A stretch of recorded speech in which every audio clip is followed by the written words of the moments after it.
Hello students, welcome to the maths hub.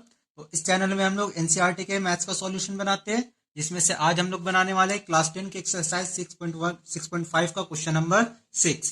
तो इस question में गिवन है A B C is an equilateral triangle. तो ये जो ट्रायंगल गिवन है, इसका फिगर तो डायग्राम में दिया हुआ नहीं है, खुद से बनाना पड़ेगा। तो एक ट्रायंगल ले लिया हम लोग ए बी और सी। ये कैसा ट्रायंगल है? इक्विलैटरल ट्रायंगल है ऑफ साइड 2a, जिसका हर एक साइड, इक्विलैटरल ट्रायंगल का मतलब सारा साइड इसका A B side, B C और ए सी, तीनों साइड क्या होगा? इक्वल होगा। और साइड का जो मेजरमेंट दिया वो 2a दिया हुआ है, तो यहाँ से ए बी को हम लोग 2a लिख लेते हैं। ये ए सी भी 2a हो जाएगा, और यहाँ बी से लेकर के पूरा सी तक ये भी 2a हो जाएगा। ठीक है।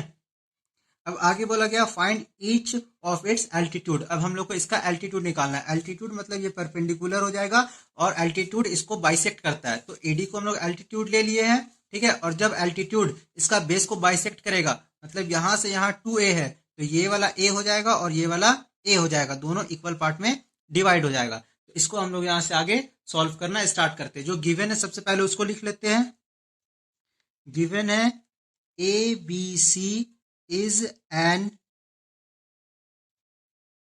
equilateral triangle whose side is 2a।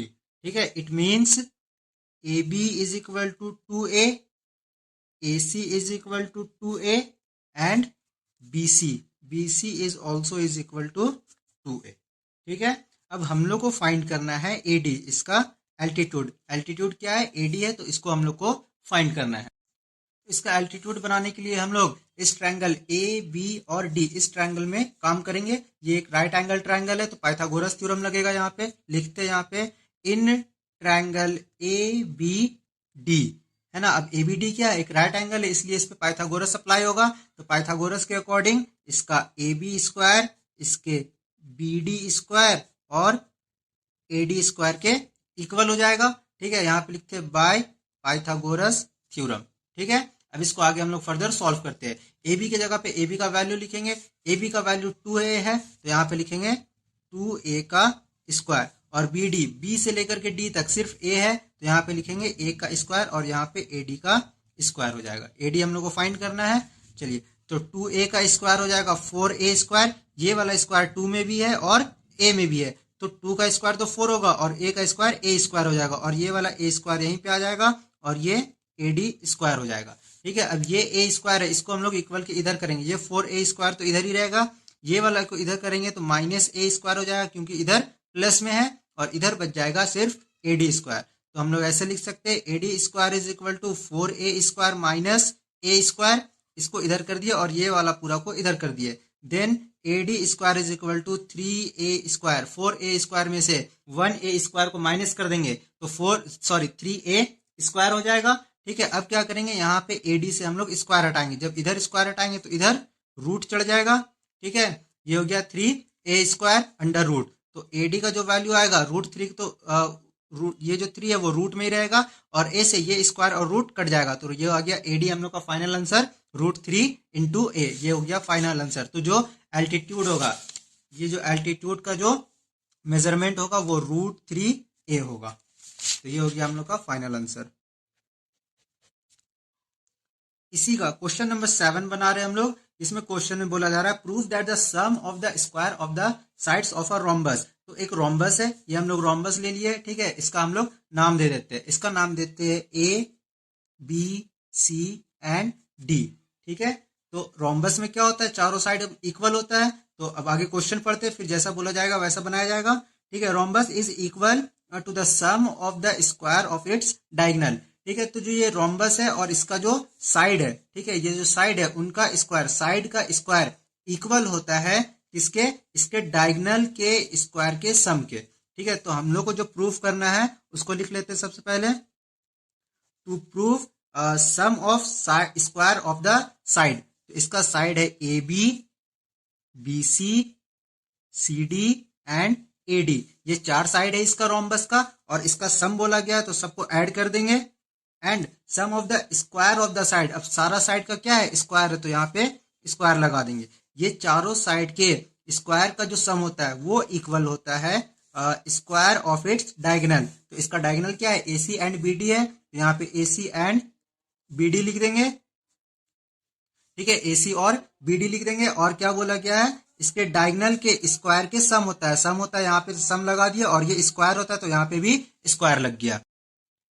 तो इसको आगे बनाते हैं हम लोग। यहाँ पे लिखते हैं प्रूफ, और सबसे पहले लाइन में हम लोग लिखेंगे दैट हम लोग जानते हैं ये एक क्या है, रोम्बस है, और रोम्बस का जो डायगोनल होता है वो एक दूसरे को बाइसेक्ट करता है। तो यहाँ पे हम लोग पॉइंट O दे देते हैं, ये वाला। ठीक है, अब ये क्या कर रहा है, बाइसेक्ट कर रहा है। बाइसेक्ट का मतलब हो गया A से लेकर के C तक ये दोनों को ये 2 इक्वल पार्ट में डिवाइड कर रहा है। दैट इज AO और CO दोनों इक्वल होगा, BO और DO ये दोनों इक्वल होगा। ठीक है, और AO जो है ये यहां से लेकर के यहां तक ये पूरा AC का हाफ होगा। ठीक है, तो ये हो गया। और दूसरा चीज ये है कि diagonal of a rhombus bisect each other at right angle. तो यहाँ पे जो बाइसेक्ट कर रहा है ये सब क्या बनाएगा, राइट एंगल बनाएगा। तो इसको हम लोग यहाँ पे लिख लेते हैं। ठीक है ना, इसको लिखते हैं the diagonals of a rhombus bisect each other at right angle. तो राइट एंगल पे बाइसेक्ट करता है। अब इससे बहुत सारा कंक्लूजन निकालेंगे हम लोग। सबसे पहले बाइसेक्ट करता है, इसका मतलब हो गया कि AO is equal to CO। ये पहला हो गया, AO और CO इक्वल होगा। उसके बाद BO और DO ये दोनों भी इक्वल होगा। और ये जो AO है वो क्या होगा, AO पूरे AC का हाफ होगा। ये AO AC का हाफ होगा। उसी तरीके से BO पूरे BD का भी हाफ होगा।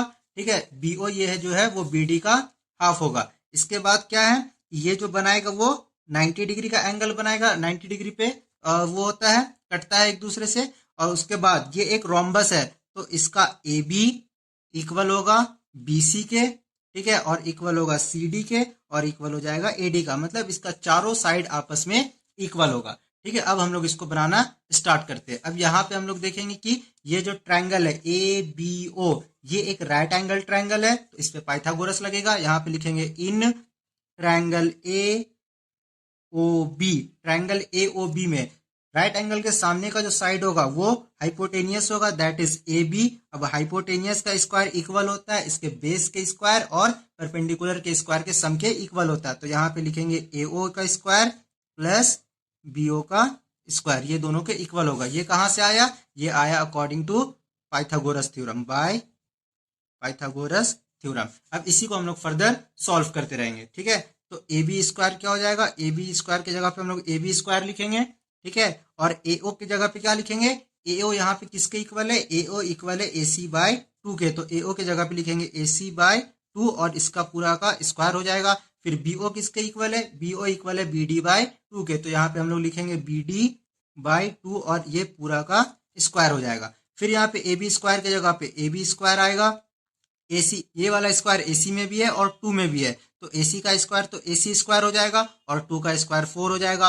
फिर BD का स्क्वायर तो BD स्क्वायर हो जाएगा और 2 का स्क्वायर 4 हो जाएगा। अब इसको हम लोग क्या करेंगे, आगे और फर्दर सॉल्व करेंगे। तो 4 और 4 की जगह पे एक 4 आ जाएगा और यहाँ पे हो जाएगा AC square plus BD square और यहाँ पे हो जाएगा AB स्क्वायर।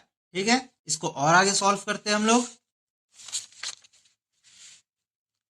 तो ये 4 इक्वल के इधर आके मल्टीप्लाई में हो जाएगा क्योंकि इधर डिवाइड में, तो ये हो जाएगा 4AB square is equal to AC square plus BD square. अब 4AB को हम लोग कैसे लिख सकते हैं, AB square plus AB square plus AB square plus AB square. इस AB को हम लोग 4 बार लिख दिए। ठीक है, फिर इक्वल दे करके यहाँ पे AC square plus BD square, AC square plus BD square. इस AB स्क्वायर के जगह पे AB स्क्वायर लिखेंगे, लेकिन इस AB के जगह पे हम लोग लिखेंगे BC क्योंकि AB किसके इक्वल है, BC के। तो यहाँ पे लिख देंगे हम लोग AB के जगह पे BC और फिर इस AB ये BC का स्क्वायर हो गया और इस AB की जगह पे लिख देंगे CD का स्क्वायर और इस AB की जगह पे लिख देंगे AD का स्क्वायर। क्यों, क्योंकि यहाँ पे जो AB है वो BC के इक्वल है, CD के भी इक्वल है और AD के भी इक्वल है। ठीक है, तो तो यहाँ पे हम लोग ए बी के जगह पे बी सी लिख दिए, फिर एक ए बी के जगह पे सी डी लिख दिए और एक ए बी के जगह पे